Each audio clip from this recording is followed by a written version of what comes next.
Tengo el agrado de tener conmigo un panel de excelencia.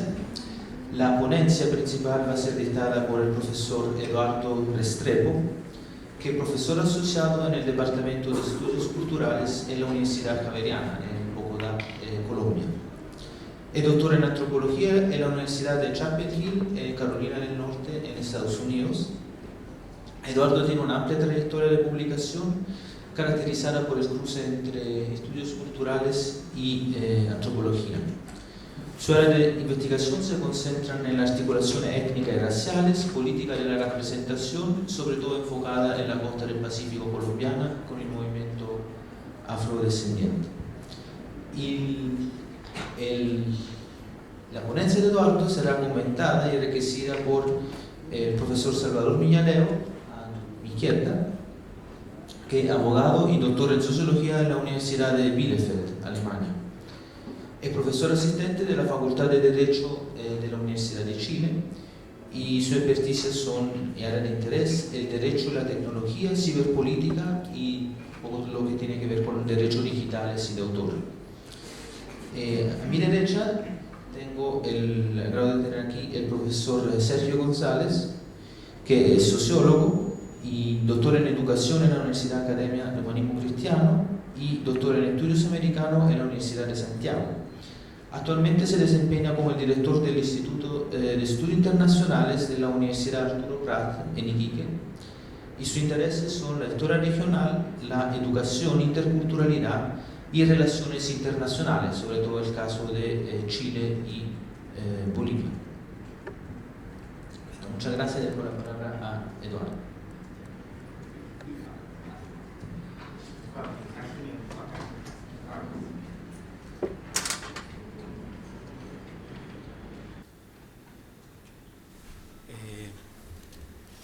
Bueno, primero que todo me gustaría mucho agradecer la invitación de estar por acá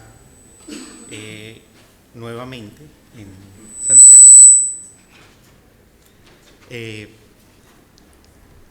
Particularmente quiero agradecer pues al centro por la posibilidad de este tipo de conversaciones que son bien productivas, y específicamente quiero agradecer a Francisca por la invitación y al director, a Pedro, y a todo digamos el equipo que ha estado alrededor y que ha hecho posible que yo y otra gente estén aquí, a Daniela en particular.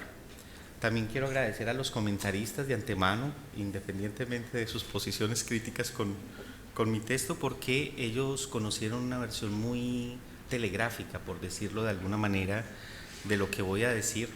Entonces su labor es un poco complicada y les agradezco de antemano que hagan sus comentarios. Bueno, yo creo que lo primero que voy a hacer es una sugerencia de precisiones conceptuales, sobre todo por las conversaciones que han circulado en los 2 últimos días. Yo creo que es bien útil recoger algunas sugerencias de uno de los autores favoritos de mi parte, que es Stuart Hall. Él, por allá en el año 2000, en una serie de conferencias, en un artículo, estableció una distinción que me parece útil para que pensemos conceptualmente lo que vamos a trabajar nosotros aquí alrededor de interculturalidad. Él establece una distinción entre multiculturalidad y multiculturalismo y cuestión multicultural. Está durísimo. Lo de más cerca, a mí me suena durísimo. ¿No importa? Bueno.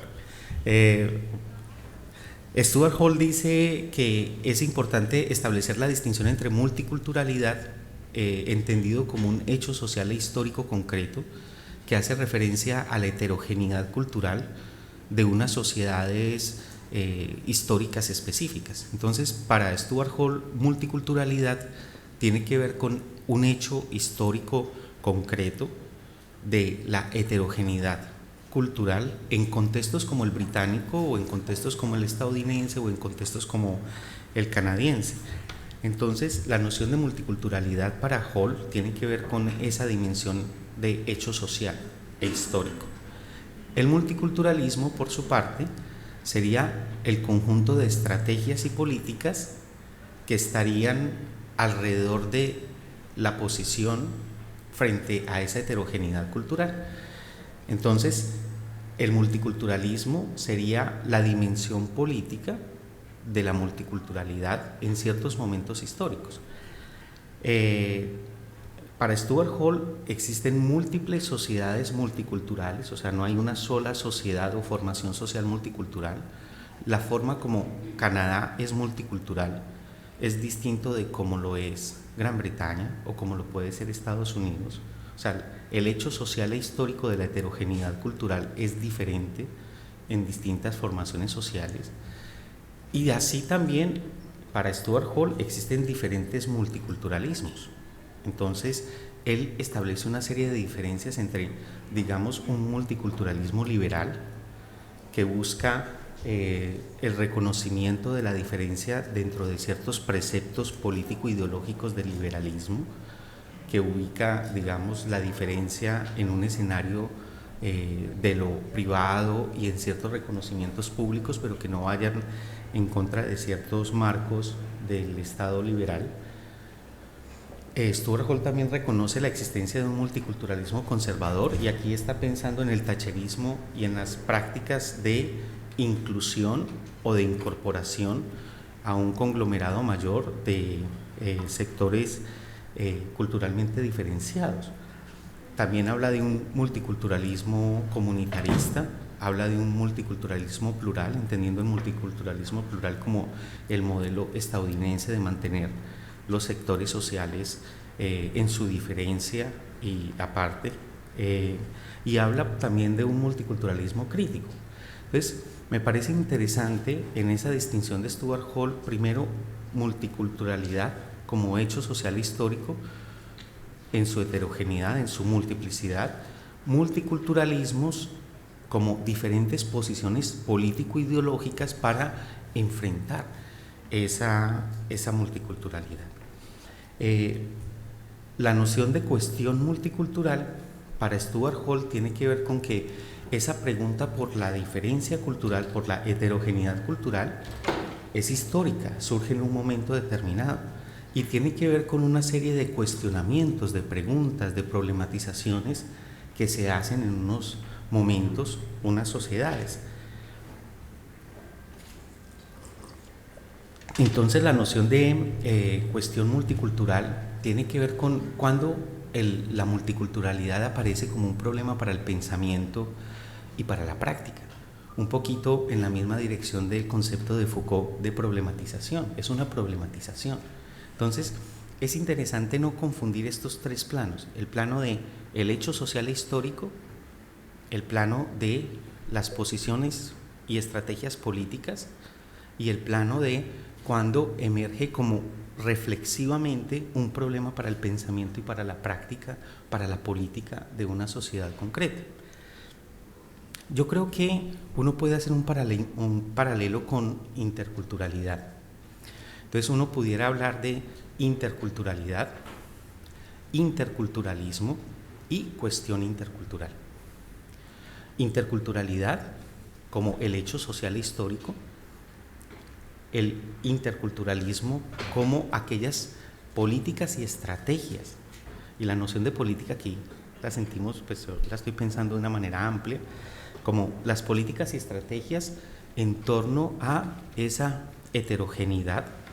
Y finalmente la cuestión intercultural como el momento histórico o las condiciones de emergencia en los cuales la interculturalidad aparece como un problema para el pensamiento y la acción. Y también, como Stuart Hall habla de una multiplicidad de multiculturalidades, multiculturalismos, también debemos entender que existen diferentes sociedades interculturales. No sería un solo modelo de interculturalidad. Habrían diferentes posiciones ideológicas y políticas frente a la interculturalidad, y por lo tanto habrían diferentes interculturalismos. Y finalmente, pues habría diferentes maneras de entender y de mapear la emergencia de la interculturalidad como problema para el pensamiento. Ahora, ¿cuál sería cuál sería la conexión entre interculturalidad y multiculturalidad, entre multiculturalismo y interculturalismo? Aquí hay dos grandes caminos.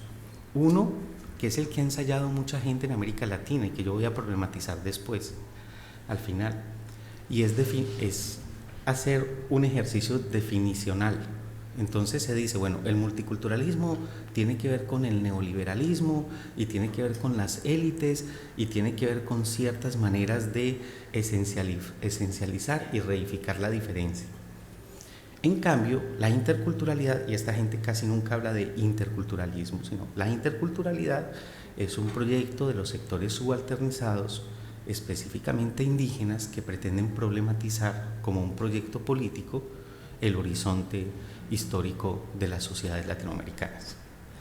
Eso es un camino que es una definición. Entonces, interculturalidad y multiculturalismo se diferencian por el subtexto, los malos versus los buenos. Ahora, hay otra posibilidad de abordar esta distinción entre multiculturalismo e interculturalidad, que es la que yo les quiero proponer, que es más etnográfica, que es más lo que los antropólogos hacemos. Es ver cómo una gente en unos contextos particulares tienen unas prácticas, unos discursos y unas relaciones en nombre de el multiculturalismo o de la interculturalidad. Y cuando uno se va a la etnografía y a la historia, esos relatos tan lindos de los buenos versus los malos, en general se complican. Y esta presentación es un poco abordar la complicación de ese relato, de esa narrativa celebracionista de la interculturalidad en oposición a el multiculturalismo. Bueno, quiero empezar con esta presentación. Tiene tres grandes componentes. Uno es una analítica del concepto de interculturalidad. Dos es las problemáticas a las que nos convoca el concepto de interculturalidad. Y tres, las potencialidades. Por eso el título de esta charla es la interculturalidad en cuestión. Voy a empezar entonces con la analítica del concepto. Yo creo que es útil descomponer interculturalidad y ver los dos elementos que componen el concepto: culturalidad, cultura, e inter. Bueno, entonces, pues como estamos entre muchos antropólogos, creo que esta parte de culturalidad y cultura va a ser una parte donde fácilmente me van a seguir. Pues todos sabemos que cultura es un concepto que tiene un efecto, digamos, crítico y un efecto potenciador del pensamiento europeo a principios del siglo XX. Cultura desde la antropología como aquella forma de vida de ciertas sociedades tiene un efecto cuestionador de esa arrogancia europea de que los europeos eran los únicos portadores de civilización y cultura versus otra gente que no tenían ese tipo de características. El primer aporte que hace el concepto de cultura al pensamiento europeo es el cuestionamiento del eurocentrismo, en el sentido de que los europeos tienen un estilo o una forma de vida al igual que otra gente, que no puede ser considerada que es superior intrínsecamente a lo de otras sociedades. Ustedes saben, eso tiene que ver con el nacimiento del relativismo cultural y la importancia del relativismo cultural para el pensamiento antropológico y sus efectos no solamente teóricos sino políticos.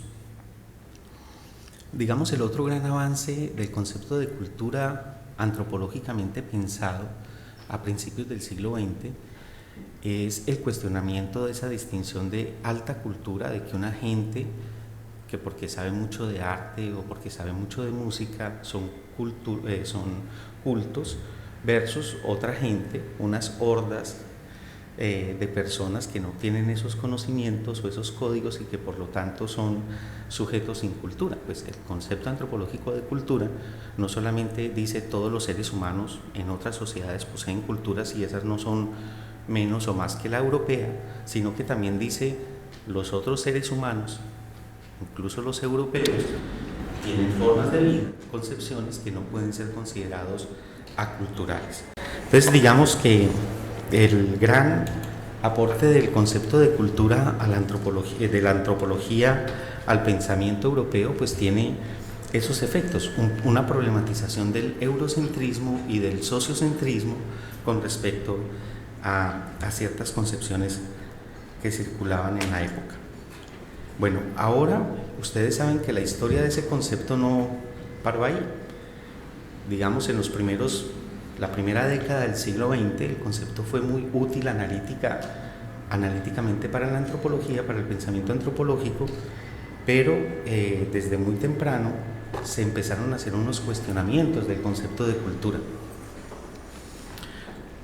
Pues yo voy a traer 6 de esos cuestionamientos que se han hecho al concepto de cultura. Me parece que esos cuestionamientos son muy importantes tenerlos presentes porque cuando estamos hablando de interculturalidad estamos comprando la parte de cultura. Entonces es muy importante saber cuáles son los alcances y los límites de cómo estamos entendiendo cultura cuando estamos hablando de interculturalidad, porque es que existen ciertos pesos históricos, ciertos pesos, digamos, y ciertos anclajes de ese concepto.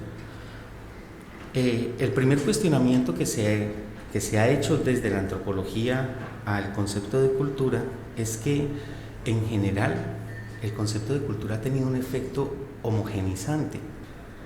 Ha sido la noción de cultura en tanto algo compartido, ha permitido ver unas cosas, ha permitido entender lógicas, prácticas, relaciones, representaciones, pero no ha sido tan bueno para entender las heterogeneidades, la multiplicidad, las fracturas, las contradicciones al interior de una cultura.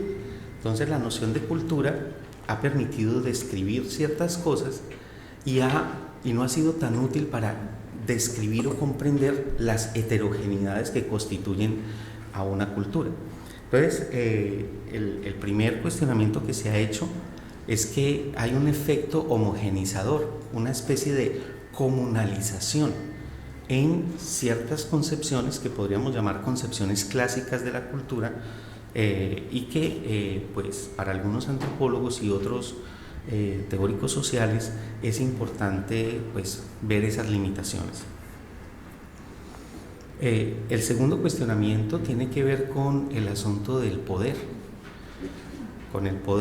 con la jerarquización y el conflicto.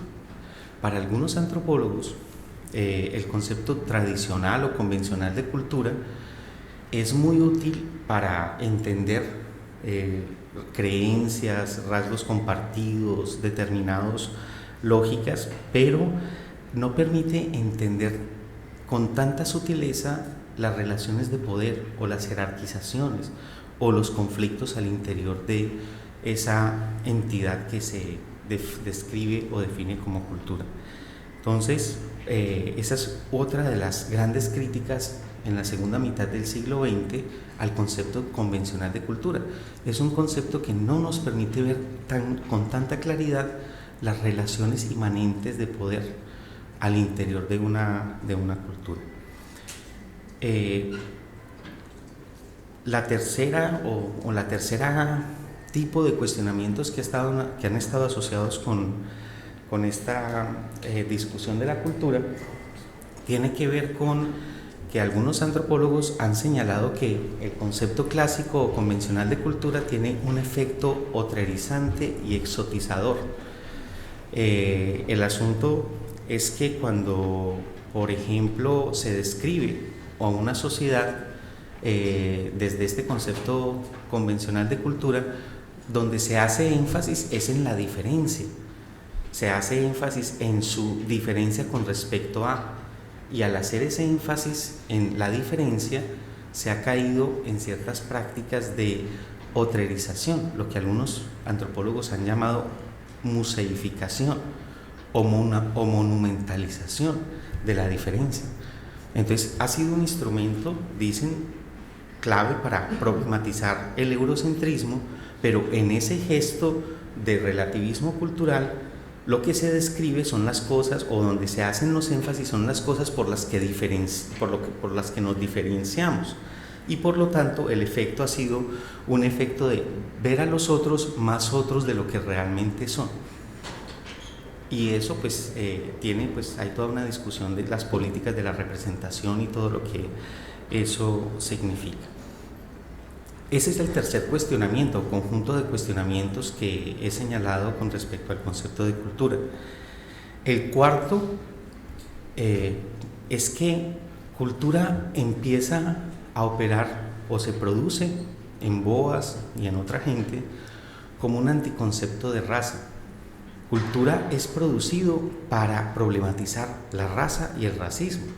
La cultura está asociada a ese surgimiento, digamos, político de intervención antropológica, de problematización de esas ideas de que existían unas razas y que esas razas que tenían unas realidades biológicas tenían unas correspondencias en el comportamiento y en la moral de la gente.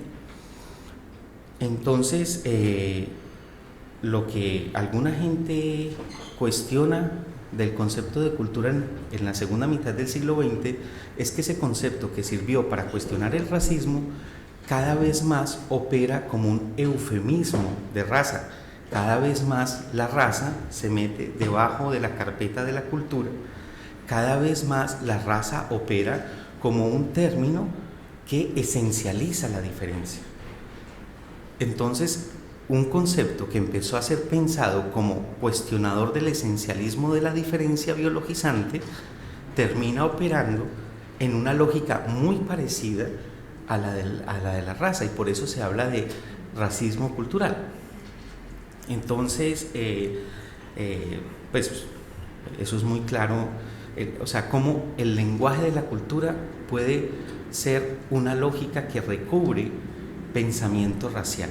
Eso es la crítica que se hace en la segunda mitad del siglo XX. Entonces perdió esa dimensión política de cuestionamiento de la raza y el racismo. Otro de los cuestionamientos, que es además un cuestionamiento por allá de los años 30, 40, o sea, muchos de estos cuestionamientos no son de finales del siglo XX, son cosas que surgieron desde el comienzo del pensamiento antropológico, tiene que ver con el efecto del sincronismo, o de lo que en otro contexto y en otra discusión denominan el presentismo histórico de la cultura.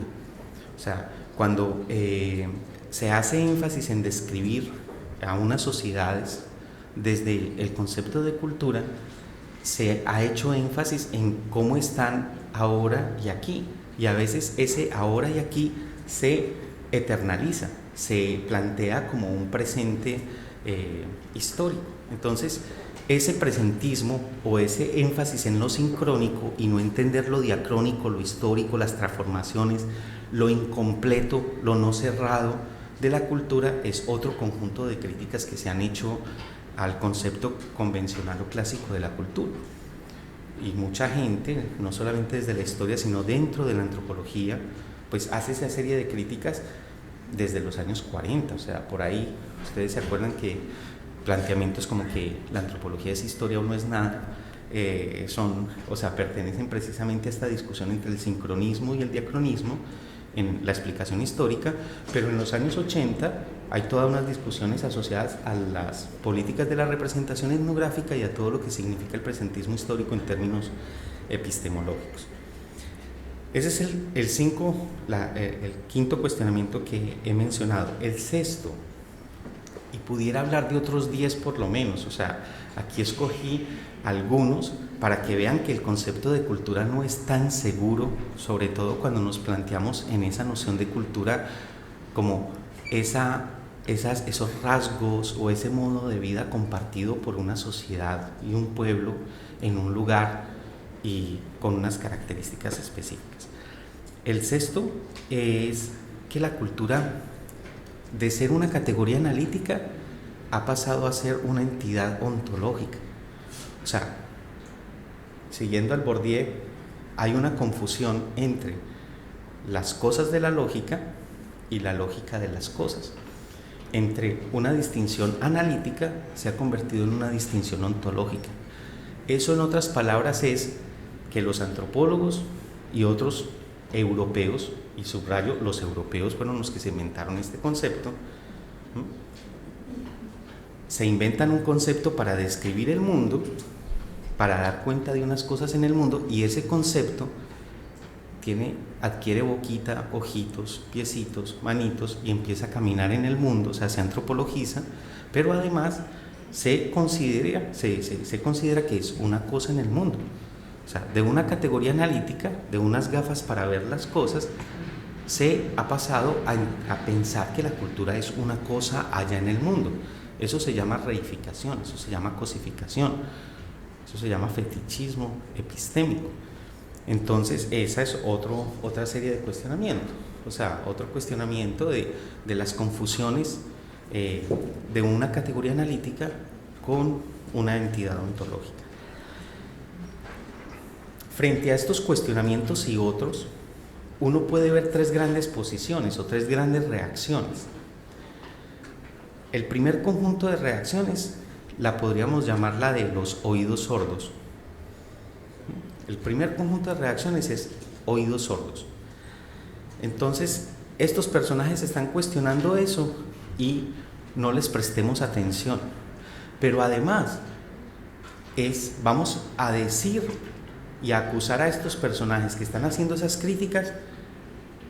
¿Por qué? ¿Cuáles son sus pretensiones políticas o sus disposiciones elitistas frente a este concepto que se ha hecho útil para alguna gente? Entonces, algunos antropólogos han dicho, bueno, ¿por qué ahora, cuando los pueblos indígenas recogen el concepto de cultura, por qué ahora sí los antropólogos empiezan a cuestionar el concepto de cultura? Entonces, miren, es una posición de oídos sordos porque no se analiza la discusión que se está planteando, sino que se está diciendo, claro, es que como son de la élite, como son eurocentristas, entonces ahora que nosotros nos hemos apropiado de ese concepto, ahora sí el concepto no sirve. Bueno, existen otra serie de argumentaciones de esa manera, o sea, no se presta atención sobre los argumentos, sino que se ubica una discusión moral o política del origen de los enunciados que están siendo cuestionadores. Ese es otra gente es oídos sordos porque simplemente dejaron de leer hace 80 años. O sea, hay otra gente que realmente aprendió el concepto de cultura en Malinowski, bueno, Malinowski no, Boas y otra gente, y el mundo se paralizó. O sea, el mundo sigue siendo como en los años 40 y 50 en la cabeza, y en la cabeza de gente muy joven. O sea, aquí no es un problema de viejos versus jóvenes, sino aquí es un problema de una gente que se cansó de leer, que son a veces muy jóvenes, y otra gente que está pensando. Entonces, esa es una primera reacción, la de los oídos sordos a este conjunto de cuestionamientos. El segundo conjunto de reacciones es el de mejorar el concepto.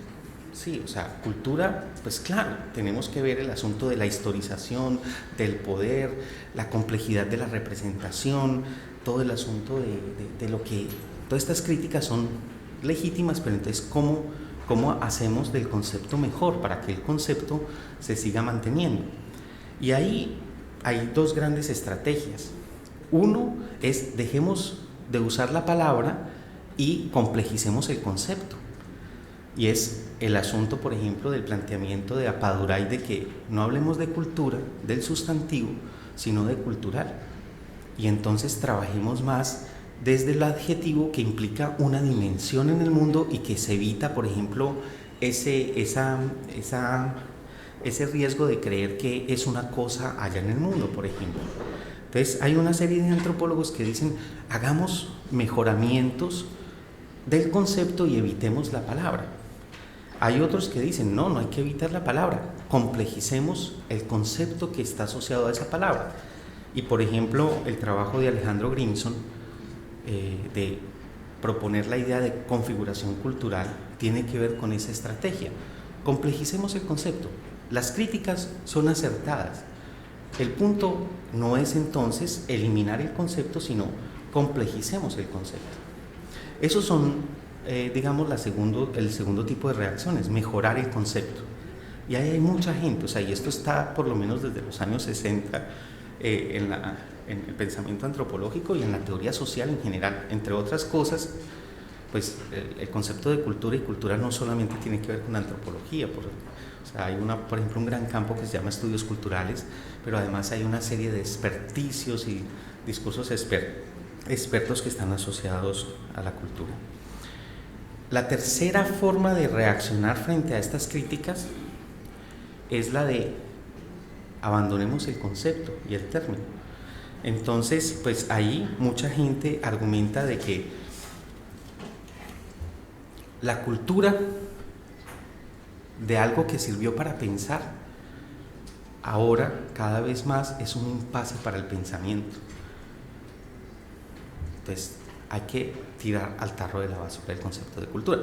Y hay mucha gente en Estados Unidos desde los años 80, en otros lados de diferentes maneras, y pues esa idea de pensar sin cultura, sin las garantías de la cultura, es algo que también ha estado dentro de la historia del pensamiento antropológico. O sea, no todas las antropologías han sido producidas desde la noción de cultura. O sea, la antropología social británica en general lo ha hecho sin cultura muy bien desde el principio. Y bueno, entonces hay ese argumento de que cultura no es necesaria para pensar y que quizás ahora es mejor pensar sin cultura. Y el reto epistémico y político de pensar sin cultura es lo que esta gente trae con este gesto. Bueno, hemos hablado de cultura, ahora voy a hablar del otro componente que es chiquito, el de inter, pero que es igualmente problemático. Ustedes saben que inter es un prefijo que significa entre, y entre implica la idea de relación o de interacción.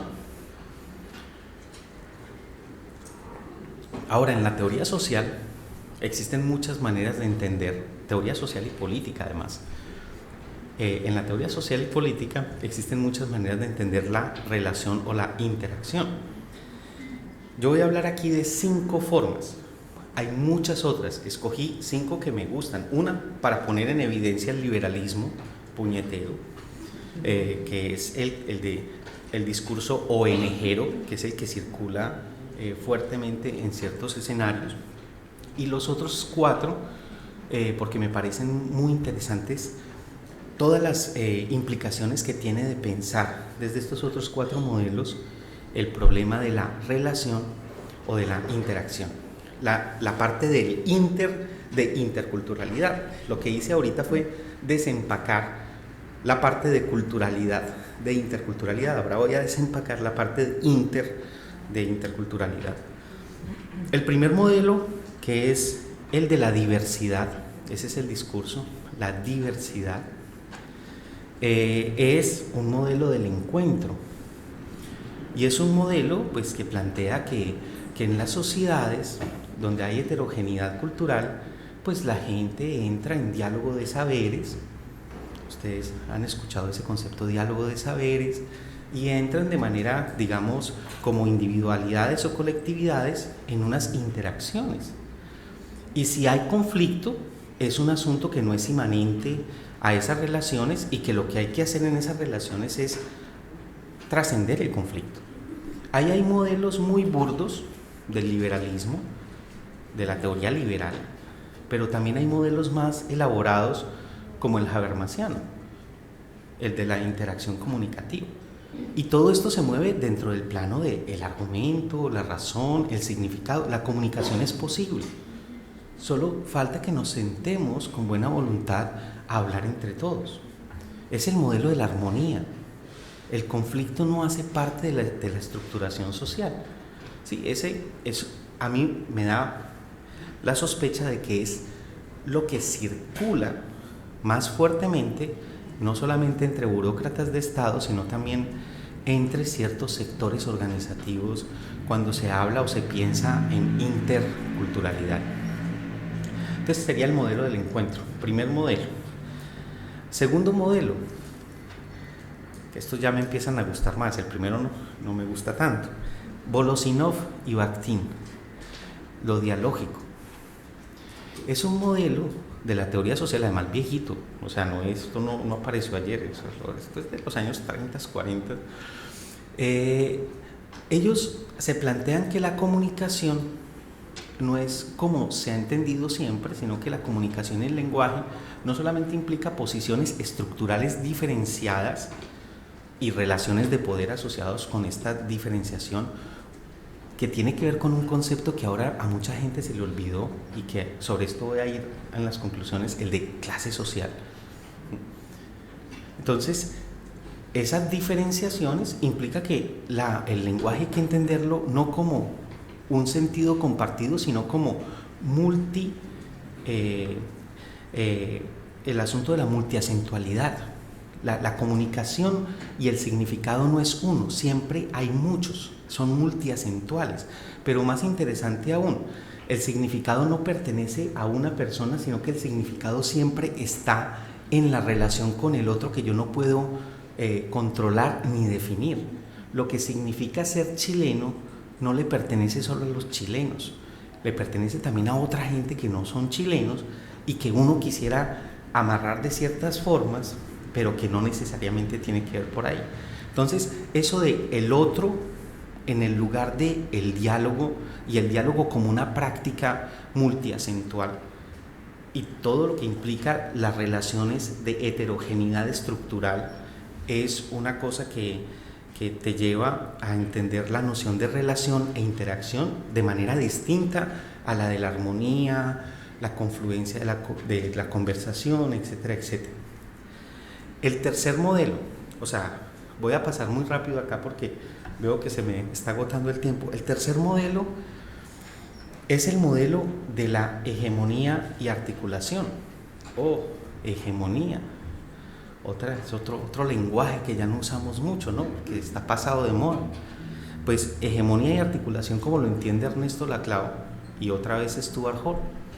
Y hegemonía y articulación pues tiene que ver con el asunto de que la relación no se entiende como entidades que se relacionan, sino que la relación produce a las entidades. Las subjetividades no son condiciones previas de la relación, sino que son producto de una relación, y de una relación que tiene la característica de la práctica de articulación, de la hegemonía. Y aquí, pues para aquellos que están escuchando hegemonía como coerción o hegemonía como lo malo, pues desde Gramsci, hegemonía no es coerción y hegemonía no es lo malo, es una lógica de producción de lo social. Es más, para Laclau, la lógica de constitución de lo social tiene que ver con una práctica articulatoria que es hegemonía. Entonces, aquí nos podemos meter en detalles, pero lo que quiero decir es que la noción de relación y de interacción, para escoger un concepto particular, es la de la articulación, y la articulación implica relaciones de poder, no es un asunto donde el poder es exterior a la práctica de articulación.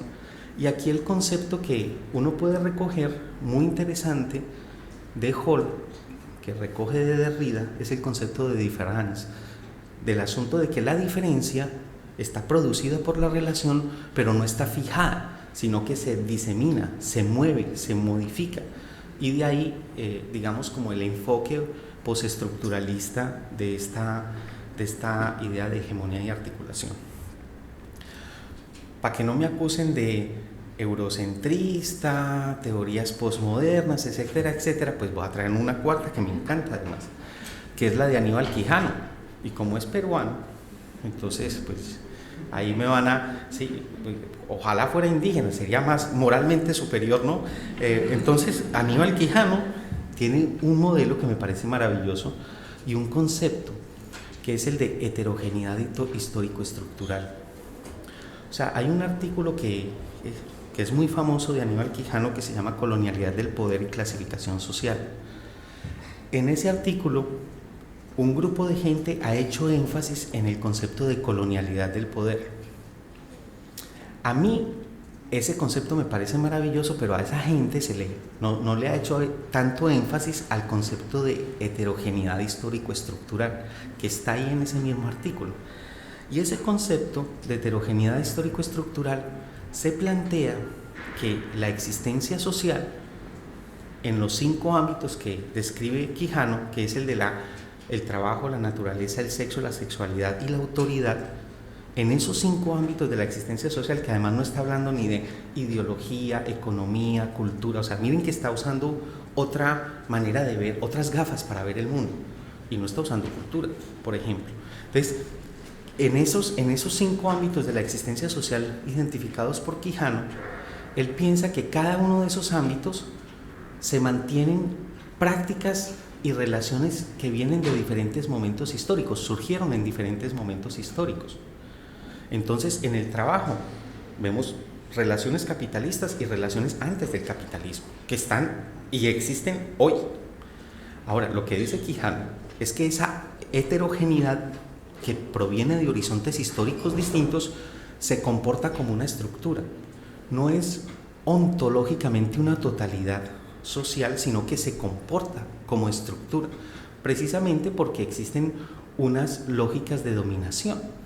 Entonces, sin caer en digamos en los problemas del marxismo convencional, él no renuncia al asunto de entender que existen determinaciones, no determinismo, sino determinación, y además de eso entiende que el amarre implica heterogeneidades, que son lógicas que se subsumen para entender el análisis social desde otra perspectiva.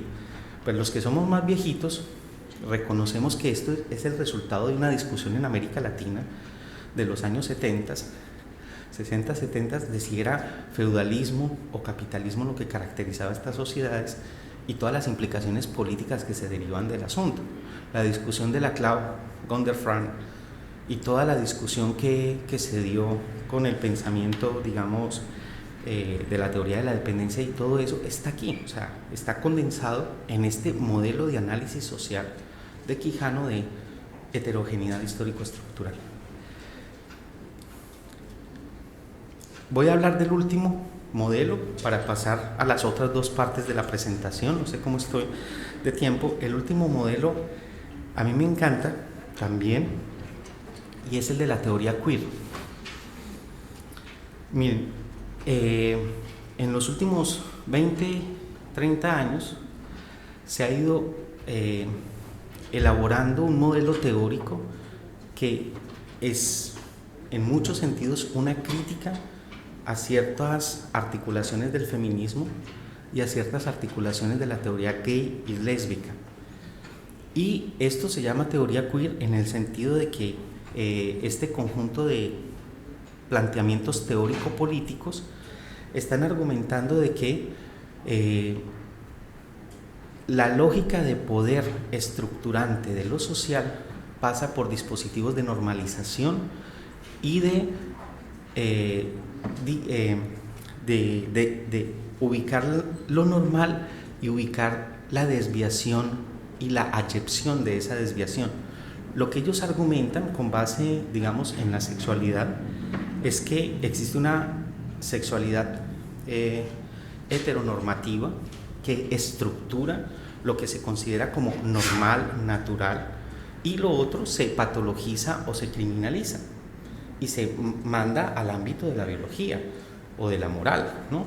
Entonces, desde la teoría queer, ellos muestran cómo la normalización es un dispositivo de producción de lo social y cómo la normalización implica unas naturalizaciones de inclusión y de rechazo, y ese rechazo tiene que ver con una serie de discursos expertos que constituyen lo desviado. Ahora, la teoría queer no tiene que ver solo con la sexualidad, ese es el ámbito en el que surge.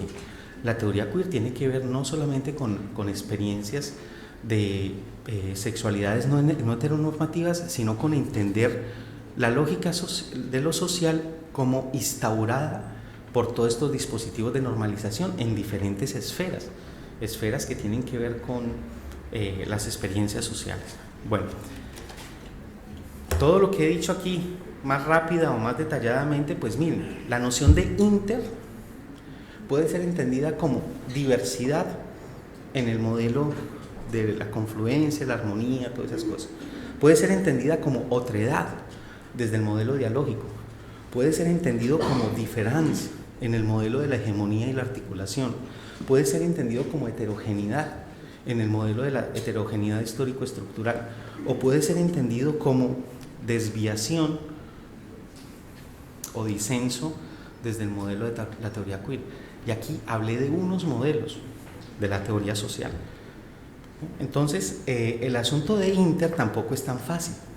O sea, si la noción de cultura o culturalidad es complicado, lo de inter también. Entonces, para resumir esta primera parte es, cuando alguien habla de interculturalidad, hay que preguntarle, bueno, ¿desde qué supuestos teóricos y políticos está usted pensando ese concepto?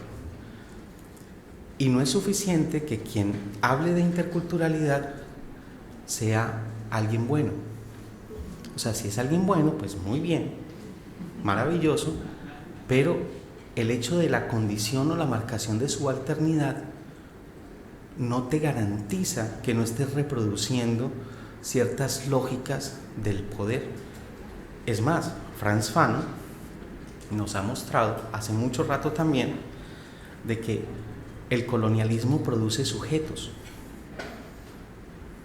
no solamente los sujetos colonizadores, sino también los sujetos coloniales. Y lo más interesante es que cuando a uno lo producen en su subjetividad, uno habla desde un lugar que quizás no es el propio, aunque uno entiende y asume y considera que es el propio. Entonces, la primera parte, la primera conclusión, ¿cómo estamos de tiempo? 5 minutos, bueno, voy sobre lo otro muy rápido. La primera conclusión es interesante pensar en un terreno minado, qué pena la metáfora, pues ustedes saben, vengo de Colombia, pero un terreno minado donde existen una serie de supuestos que a veces nosotros no alcanzamos a comprender cuando estamos hablando de interculturalidad. Voy a la segunda parte, rápidamente, tengo 5 minutos, voy a hablar de los cerramientos.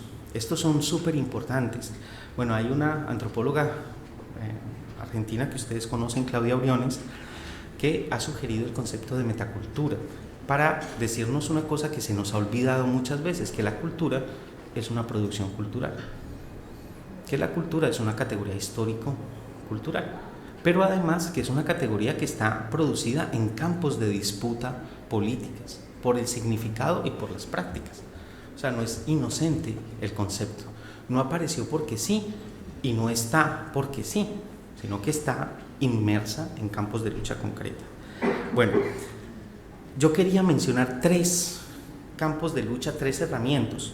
Rápidamente, el primero y el más complicado se llama culturalismo. El culturalismo es un reduccionismo. Es un reduccionismo donde todo se explica desde la cultura y lo cultural. Para aquellos que somos más viejitos, nos enfrentamos con otro reduccionismo hace unos 20, 30 años, que era el reduccionismo a la clase social o el reduccionismo a lo económico, el economicismo. Entonces, para los que somos más viejitos, pensemos en los problemas de cuando todo se veía en términos de clase social. Bueno, ahora se nos olvidó la clase social, nos fuimos para el otro lado. Ahora todo se piensa en términos de cultura. Y el concepto de cultura se ha moralizado. Cultura es bueno. Es más, por ejemplo, en ciertas intervenciones desde los burócratas, como el Mocus, por ejemplo, cultura es buena costumbre. Mocus fue un alcalde de Bogotá que establece toda una política de autoritarismo moral desde la noción de cultura ciudadana y la gente feliz, porque habla de cultura, porque es buena costumbre. Bueno, pero lo que quiero decir muy rápido es que uno de los herramientas más complicados de la interculturalidad tiene que ver con el culturalismo. Y ahí yo ubicaba varias cosas como comodín narrativo, como principio de inteligibilidad, como recurso económico simbólico y como territorio de disputa. Esto es como gubernamentalidad, como tecnología de gobierno de los otros y gobierno de sí. No voy a explicar esas partes, eso afortunadamente ya está escrito por ahí. Bueno, el segundo cerramiento, el primero es el culturalismo. El segundo cerramiento es que una cosa que podemos denominar la otrerización de la diferencia. O sea, cuando nosotros pensamos en interculturalidad o cuando pensamos en diferencia cultural, no es cualquier diferencia, es la indianidad como paradigma de la diferencia. Y no es cualquier indianidad, es como, por ejemplo, Alcida Ramos ha mostrado la idea de indio hiperreal. Es un imaginario o cierto conjunto de imaginarios de lo que es la indianidad. Y entonces el asunto de la diferencia, cuando hablamos de diferencia cultural, pues un personaje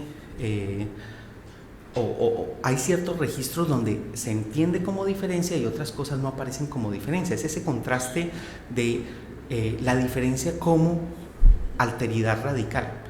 Y aquí hay toda una serie de conceptualizaciones que yo ni siquiera mencioné antes, que son los de la teoría postcolonial. Edward Said, por ejemplo, que muestra el orientalismo de estas imágenes de diferencia ontológica radical entre los otros, Oriente y nosotros, y todos los dispositivos de dominación que están asociados a eso. Hay una antropóloga en Colombia que acaba de hacer una tesis sobre el neochamanismo, sobre las tomas de yagé entre la gente de bien en Bogotá, Cali y cosas así, y ella, analizando sus imaginarios sociales, encuentra que existen como diferentes imágenes de la indianidad. Entonces, por ejemplo, está el indio brujo, que además tiene una historia impresionante. Tausit lo muestra en su trabajo y eso tiene que ver con el colonialismo. Entonces está el indio brujo, pero también está el indio patrimonio, pero también está, digamos, el indio cósmico. También está el asunto del indio transnacional, que es el western. O sea, ustedes en Bogotá se pueden encontrar a alguien con penacho de indio estadounidense tocando música y vendiendo cosas como indio, ¿no? Entonces, a lo que quiero apuntar es que en la noción de interculturalidad, cuando uno habla de diferencia, en general uno fija diferencia en términos de indianidad, y en general esa indianidad tiene que ver con unos estereotipos coloniales que no solamente los tenemos nosotros, sino también los activistas indígenas, que por ejemplo Alcida Ramos muestra en un artículo precioso que llama Pulp Fictions del indigenismo, cómo eso es un juego de espejos impresionante. El tercer punto de esta parte es el del sujeto moral, de que la cultura es buena y de que el indígena es buena y que la interculturalidad es buena. O sea, estamos en un registro donde cuando se habla de interculturalidad, pues no puede cuestionarse porque eso es bueno. ¿Sí? O el asunto que mencionaba ayer de David, de todo el discurso de la subalternidad que implica una serie de posiciones desde lugares de dominación de eso. Bueno, voy a mencionar las potencialidades y las conclusiones muy rápidamente. Las potencialidades, yo creo que interculturalidad tiene grandes potencialidades también. O sea, ustedes tienen una visión desfigurada de mi presentación porque hice mucho énfasis en una parte, pero potencialidades las menciono: el descentramiento de la arrogancia civilizacional europea, o sea, el preguntarse por la diferencia, el problema de provincializar a Europa, Chakrabarty y una gente que aquí no alcanzo a mencionar, el énfasis en la lógica de la heterogeneidad como constitutivo de lo social, y lo que a mí me gustaría llamar, que es como el reto de la interculturalidad, o de lo que ustedes quieran usar como término, que es comunalidades en diferents. Yo creo que ese es el punto. En general, la interculturalidad se lee como diferencia y particularismo, y hay que pensar en las comunalidades, porque entre otras cosas la diferencia no existe como tal, sino en un conjunto relacional y en diferencias. Bueno, conclusiones, rápidamente.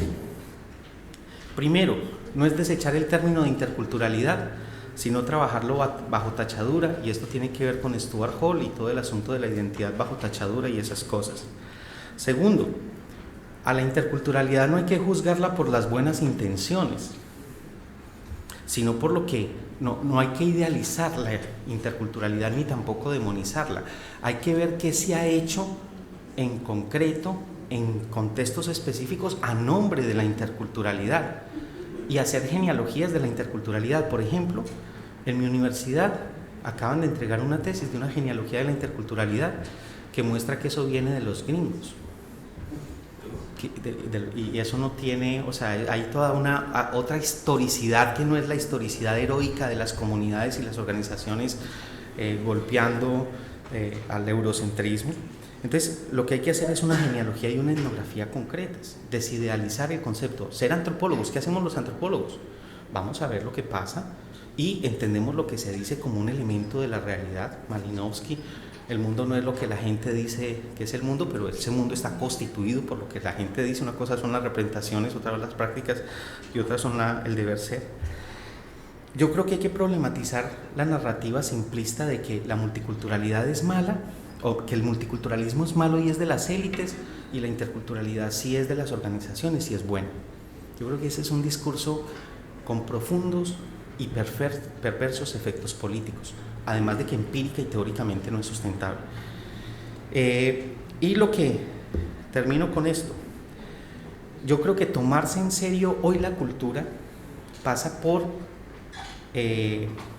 entrar a cuestionar el culturalismo, y lo que yo les sugeriría es que tenemos que cambiar también los términos de la conversación, y en vez de hablar de interculturalidad, ¿por qué no hablar de interhistoricidades? ¿Por qué mantener cultura como el referente central? O hablar de intercolectividades, o hablar de intersocialidades, sociabilidades. ¿Por qué mantener el asunto de cultura como referente? ¿Y por qué mantener inter? ¿Por qué no hablar entonces mejor de heterogeneidad o multiplicidad? Bueno, ahí no me extiendo. Bueno, dejo por ahí para no adelantarme con eso, que ahí me voy por una